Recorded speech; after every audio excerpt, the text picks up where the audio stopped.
அன்பு சொந்தங்களுக்கு நாளடியார் வணக்கம். நாளும் ஓர் நாளடி என்கின்ற அடிப்படையில் பாடல்களை பார்த்து கொண்டிருக்கிறோம். மிக அருமையாக இருக்கிறது என்று பலர் சொன்னார்கள். கேட்பதற்கு மிக்க மகிழ்ச்சியாக இருந்தது. அவர்களுக்கு என்னுடைய நன்றி. அறத்துப்பாலில் துறவரவியலில் செல்வம் நிலையாமை பார்த்து கொண்டிருக்கிறோம். முந்தைய பாடலில் செல்வம் நிலையாமை என்று ஒதுக்க வேண்டும் என்று பார்த்தாயிற்று. அதனைத் தொடர்ந்து இந்த பாடலில் எதை கூறப்போகிறார்கள் என்று பார்க்கலாம். நடுவு நிலைமை பொருந்த செல்வம் எவரிடத்தும் நிலையாக நிற்பதில்லை.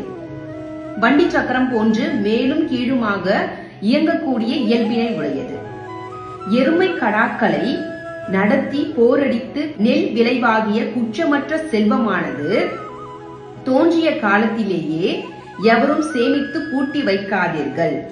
மற்றவர்கள் பசியின்றி வாழ வேண்டும் என்ற அற நோக்கத்துடன் அடுத்தவர்களுடன் பகிர்ந்து உண்ண வேண்டும் என்று குறிப்பிடுகிறார்கள். எதெல்லாம் சொல்றீங்கன்னு கேட்டீங்கன்னா கட்டாயம் காரணம் இருக்குங்க. இன்று நாம் பார்க்க வேண்டிய பாடல் எண் 2. துகள் தீர் பெருஞ்செல்வம் தோன்றிய கால் தொட்டு பகடு நடந்த கூழ் பல்லாரோடு உண்க அகடு உற யார் மாட்டும் நில்லாது செல்வம் சகடக்கால் போல வரும். செல்வம் நிலைத்திராமையால் தோன்றிய காலத்திலேயே மற்றவர்களுடன் பகிர்ந்துண்டு பயன்படுத்திக் கொள்ள வேண்டும் என்பதே இதன் பொருளாகும். நாளை சந்திப்போம். நன்றி, வணக்கம்.